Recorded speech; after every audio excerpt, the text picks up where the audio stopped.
Good morning, students. This is class 6th Geo, chapter 5, Major Domains of the Earth, and today is going to be our 5th class on this chapter. Class शुरू करने से पहले एक जो doubt है उसको clear करना आवश्यक है। इससे पहले वाली क्लास में हमने इस्तुमस यानी स्थल संधि और स्ट्रेट यानी जल संधि के बारे में हमने डिस्कस किया था, समझा था। यहाँ हम उसको एक बार फिर से दोहराएंगे, करेक्शन करेंगे। जो स्ट्रेट है, जो जल संधि है, वह संकरा जल मार्ग है जो दो लैंड मासेस जो हैं उनको जोड़ता है। फॉर एग्जाम्पल, जो पाक स्ट्रेट है वो इंडिया और श्रीलंका को जोड़ता है। ऐसे ही जो बेरिंग स्ट्रेट है, जो दुनिया के सबसे बड़े महासागर पैसिफिक ओशन और सबसे छोटे महासागर आर्कटिक ओशन को जोड़ता है। लेकिन जो इस्तुमस है, जो स्थल संधि है, वो भी एक संकरा मार्ग है, लेकिन वो संकरा स्थल मार्ग है। उदाहरण के लिए, जो नॉर्थ अमेरिका और जो साउथ अमेरिका है वो एक इस्तुमस के जरिए जुड़े हुए हैं। आज की क्लास शुरू करने से पहले हम थोड़ा रिवीजन कर लेते हैं कि जिस तरह पृथ्वी सौरमंडल के 8 ग्रहों में से एक है, जिसे ब्लू प्लैनेट भी कहा गया है, क्योंकि यहाँ पर 70% भाग पर पानी ही पानी है। इस पृथ्वी को 4 मेजर डोमेन में, परिमंडलों में बांटा गया है। पहला जो परिमंडल है जिसे लिथोस्फीयर कहा गया है,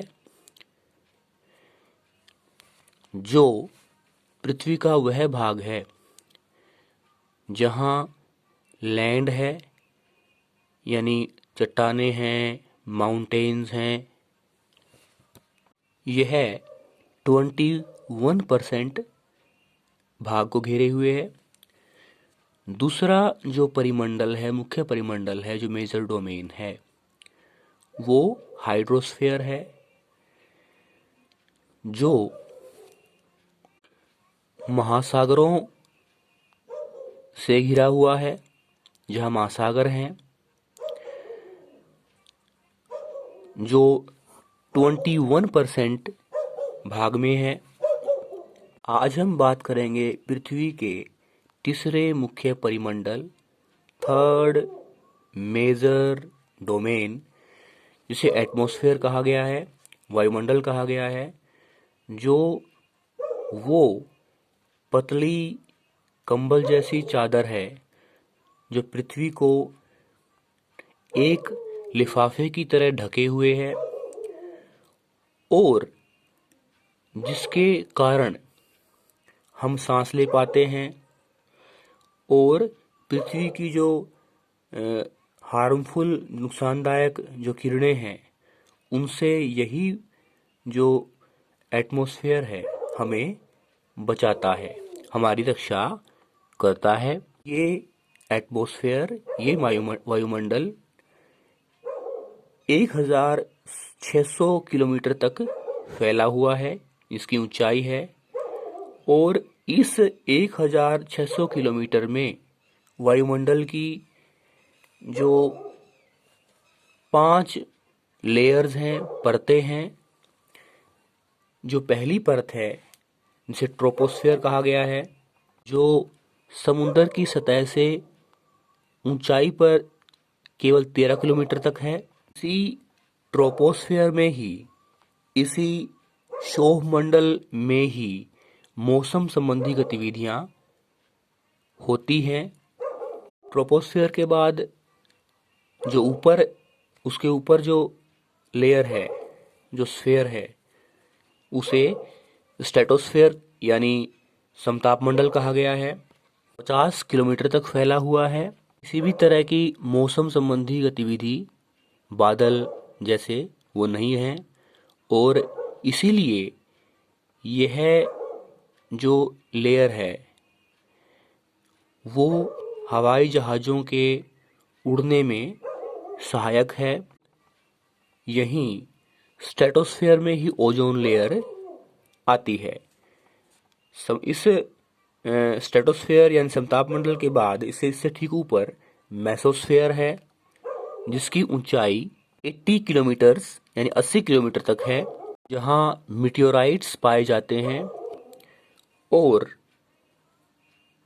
इसके बाद थर्मोस्फियर यानी जो तापमंडल है वो आता है, जिसकी ऊंचाई किलोमीटर से 100 किलोमीटर तक है। थर्मोस्फियर में रेडियो की जो तरंगों संबंधी गतिविधि है, जो रेडियो संबंधी प्रसारण है, वो संभव हो पाता है। और जो अंतिम स्फीयर है एटमॉस्फेयर का, उसे एक्सोस्फीयर या वायुमंडल कहा जाता है, जिसकी ऊंचाई वायुमंडल कहा गया है सबसे बाहरी क्षेत्र में होने के कारण। और यहाँ सबसे हल्की गैसें जैसे हाइड्रोजन और हीलियम होती हैं। अब हम समझेंगे कि जिस तरह से लिथोस्फीयर में हम कॉन्टिनेंट देखते हैं, 7 महाद्वीप देखते हैं, हाइड्रोस्फीयर में हम जो महासागर हैं 5 महासागर देखते हैं, ऐसे ही एटमॉस्फेयर में हम जो गैसेस हैं वो देखते हैं। और इस एटमॉस्फेयर में जो 99% जो साफ और शुष्क गैस हैं, जिनमें नाइट्रोजन, ऑक्सीजन, कार्बन डाइऑक्साइड शामिल हैं, जो 91% हैं, और जो 1% है उसमें कार्बन डाइऑक्साइड, एरागोन जो गैसेस हैं वो शामिल हैं। इन गैसेस का अपना महत्व है। जहां ऑक्सीजन हमारे सांस लेने के लिए आवश्यक है, वहीं जो नाइट्रोजन है वो पेड़ पौधों के विकास के लिए आवश्यक है। और जो कार्बन डाइऑक्साइड है, जो 1% में आती है एरागोन के साथ मिलकर, वो गैस जो सूर्य के द्वारा जो गर्मी, जो हीट रिलीज की जाती है, उसको पृथ्वी पर रोकती है, एब्जॉर्ब करती है, जिससे जो प्लेनेट है, जो ब्लू प्लेनेट है, जहाँ जो एकमात्र ग्रह है जहाँ जीवन है, जिसे पृथ्वी कहते हैं, उसे गर्म रखती है और वो पेड़ पौधों के विकास के लिए आवश्यक है। एटमॉस्फेयर है, उसकी जो डेंसिटी है, जो सघनता है, जो थिकनेस है, वो समुद्र का जो सतह है वहाँ सबसे ज़्यादा है, और ऊंचाई के साथ साथ उसकी डेंसिटी कम होती रहती है। उदाहरण के लिए जो माउंटेनियर्स हैं, जो पर्वतारोही हैं, वो अपने साथ ऑक्सीजन के सिलेंडर इसलिए लेके जाते हैं ताकि ऊंचाई के साथ ऑक्सीजन की मात्रा कम हो जाती है और उन्हें सांस लेने में तकलीफ होती है। तो इस तरह से एटमॉस्फेयर की जो गैसेस हैं वो पृथ्वी पर प्रेशर बिल्डअप करती हैं, जिसके परिणाम स्वरूप जो हवा है, जो एयर है, जो हमारे चारों ओर है, वो मूवमेंट करती है। और इस हवा की मूवमेंट जो हाई दबाव वाले क्षेत्र से कम वायु दबाव वाले क्षेत्र की ओर होती है, जिसे विंड कहा पवन कहा जाता है। अगली क्लास में हम जो जैव मंडल है, बायोस्फीयर है, जो चौथा महत्वपूर्ण परिमंडल है पृथ्वी का, उसके बारे में डिस्कस करेंगे। थैंक्स।